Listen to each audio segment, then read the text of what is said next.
wabarakatuh. Alhamdulillahirabbil alamin wassalatu wassalamu ala asrofil anbiya'i wal mursalin sayyidina Muhammadin wa ala alihi wa sahbihi ajma'in. Rabbi shrahli sadri wa yassirli amri wahlul 'uqdatam min lisani yafqahu qawli, amma ba'du. Puji syukur kehadirat Allah Subhanahu wa taala yang telah melimpahkan rahmat, taufik, hidayah dan inayahnya kepada kita semua. Tak lupa salawat serta salam kita junjungkan kepada Nabi besar Muhammad SAW beserta keluarga dan para sahabatnya. Mudah-mudahan kita semua mendapatkan syafaatnya pula di yaumil akhir nanti. Amin amin ya rabbal alamin. Perkenalkan, nama saya Ramadhanti Nurul Sifa dengan NIM 20107011010 dari Prodi S1 Akuntansi Fakultas Ekonomi, Ilmu Sosial dan Humaniora, Universitas Aisyah Yogyakarta.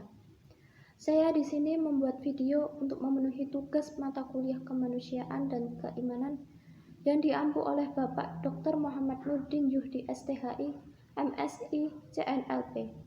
Di sini saya akan membahas tentang tahayul, bid'ah dan khurafah. Sebelumnya, mari kita berdoa terlebih dahulu agar ilmu yang diberikan bermanfaat dan berkah untuk kita semua. Bismillahirrahmanirrahim. Raditu billahi robba wa bil islami dina wa bi muhammadin nabiyya wa rasula rabbi zidni ilma warzuqni fahma. Amin. Jadi di materi ini ada 3, yaitu bid'ah, khurafah dan tahayul. Pertama, saya akan membahas tentang bid'ah. Bid'ah menurut bahasa ialah segala macam apa saja yang baru atau sesuatu yang diada-adakan tanpa ada contohnya terlebih dahulu. Dan dalam istilah syariat, bid'ah adalah lawan dari sunnah, yaitu suatu amaliyah keagamaan yang belum ada pada zaman Rasulullah. Kemudian bid'ah itu meliputi hukum yang lama. Sedangkan arti bid'ah secara istilah adalah mengada-adakan sesuatu dalam agama Islam yang tidak dijumpai keterangannya dalam Al-Quran dan Al-Sunnah.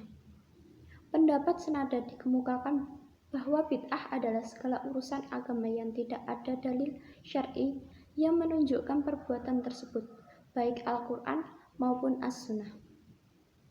Macam-macam bid'ah dari segi ushul fikih dibedakan menjadi 2, yaitu bid'ah dalam ibadah saja dan bid'ah meliputi segala urusan yang sengaja diada-adakan dalam agama.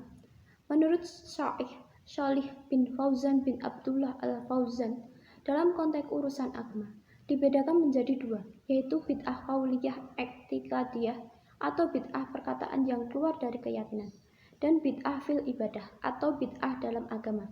Semua bid'ah yang telah saya sebutkan itu sangat tercela dan tidak boleh dilakukan. Aisyah radhiyallahu anha menyebutkan bahwa Rasulullah SAW pernah bersabda, barang siapa mengada-adakan sesuatu urusan agama, maka ia ditolak, tidak diterima, dan bid'ah namanya. Hadis riwayat Bukhari dan Muslim. Dalam kesempatan lain, Rasulullah SAW berkhutbah di atas mimbar dan bersabda, amma ba'du, sesungguhnya sebenar-benarnya keterangan ialah kitab Allah, dan sebaik-baiknya pedoman ialah pedoman Muhammad, dan sejelek-jelek urusan adalah hal-hal yang baru. Itulah yang disebut bid'ah, dan segala bid'ah itu sesat. Oleh Imam Nisya'i ditambah, dan segala yang sesat itu di neraka. Hadis riwayat Muslim, riwayat dari Jabir bin Abdullah. Contoh perilaku bid'ah yang sering dijumpai antara lain. Pertama, selamatan kematian atau sering disebut kenduri. Selanjutnya, selamatan pada tanggal 1 Muharram. Kemudian, selamatan 4 bulan pada ibu hamil. Kedua, tentang hufarat. Kata hufarat berasal dari bahasa Arab al-hufarat yang berarti dongeng, legenda, kisah, cerita bohong, asumsi, dugaan, kepercayaan, dan keyakinan yang tidak masuk akal, atau akidah yang tidak benar. Hufarat juga disebut dengan al-hadis al-mustamlah min al-qib. Sedangkan secara istilah, hufarat adalah sesuatu kepercayaan, keyakinan, pandangan, dan ajaran yang sesungguhnya tidak memiliki dasar dari agama, tetapi diyakini bahwa hal tersebut berasal dan memiliki dasar dari agama. Bentuk-bentuk khufarat. Jarnawi Hadis Kusuma dalam salah satu bukunya yang berjudul Ahlus Sunnah wal Jamaah, Bid'ah dan Khufarat menjelaskan beberapa perilaku yang bisa dikategorikan sebagai perbuatan khufarat, yaitu mempercayai bahwa berjabat tangan dengan orang yang pernah berjabat tangan dengan orang yang secara berantai, sampai kepada orang yang pernah berjabat tangan dengan Rasulullah akan masuk surga, mendapatkan barokah dengan mencucuk tangan para ulama, mempercayai kepada ulama tertentu itulah keramat serta menjadi kekasih Allah sehingga terjaga dari perbuat dosa, memakai ayat-ayat Al-Quran untuk azimat, menolak bala, penghasilan dan sebagainya, serta mengambil wasilah orang yang telah mati untuk mendoakan kepada Allah. Contoh perilaku khufarat antara lain: pertama, mencari berkah pada kuburan orang yang soleh karena yakin akan memberikan keberkahan. Selanjutnya, keris yang diyakini memiliki kekuatan gaib yang dapat dimanfaatkan oleh manusia.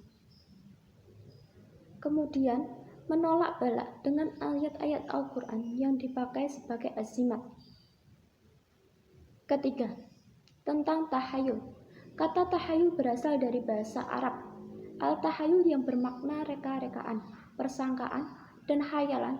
Sementara secara istilah, tahayul adalah kepercayaan terhadap perkara gaib, yang kepercayaan itu hanya didasarkan pada kecerdikan akal, bukan didasarkan pada sumber Islam, baik Al-Quran maupun Al-Hadis. Bila ditengok ke masa lampau di berbagai negara, khususnya Timur Tengah, kepercayaan model tahayul ini pernah berkembang pesat. Pada zaman Persia misalnya, sudah ada agama Zoroaster.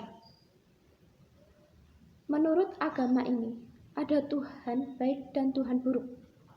Api dilambangkan sebagai Tuhan yang baik, sedangkan angin, topan dilambangkan sebagai Tuhan yang jahat. Kepercayaan ini berkembang dengan keharusan untuk menghormatinya, yang kemudian diwujudkan dengan sajian atau dengan penyembahan melalui cara tertentu terhadap sesuatu yang menjadi pujaan yang dirasa mempunyai kekuatan tertentu. Di Indonesia, tahayul berkembang dan menyebar dengan mudah. Tidak bisa dilepaskan dari pengaruh agama dan kepercayaan lama. Adanya beberapa bencana alam menimbulkan korban menjadikan manusia berpikir untuk selalu baik dan menyantuni alam yang direalisasikan dalam sesuatu bentuk. Pemujaan dengan harapan bahwa sang alam tidak akan marah dan mengamuk lagi.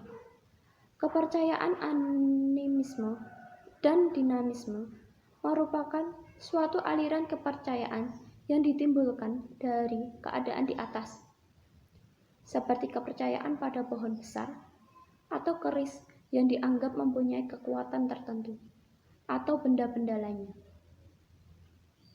Kepercayaan-kepercayaan itu terus berlanjut dan berkembang bersama perkembangan kerajaan-kerajaan Hindu yang menggunakan mistik atau kebatinan sebagai salah satu alirannya.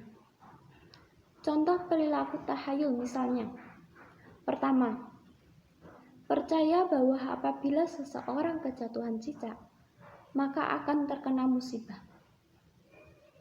Selanjutnya, percaya adanya angka pembawa kesialan. Kemudian, menganggap bulan Safaro sebagai bulan penuh kesialan. Maka dari itu, cara menghindari tahayul, bid'ah, dan khurafat antara lain: pertama, memahami tujuan dari ibadah yang akan dilakukan. Kedua, memperdalam ilmu agama. Ketiga, menanyakan masalah ibadah kepada ahlinya. Keempat, tidak taklid. Taklid adalah ikut-ikutan. Demikian kiranya yang bisa saya sampaikan. Semoga bermanfaat. Apabila ada kesalahan itu datangnya dari saya sendiri dan kebenaran hanya milik Allah. Akhirul kalam.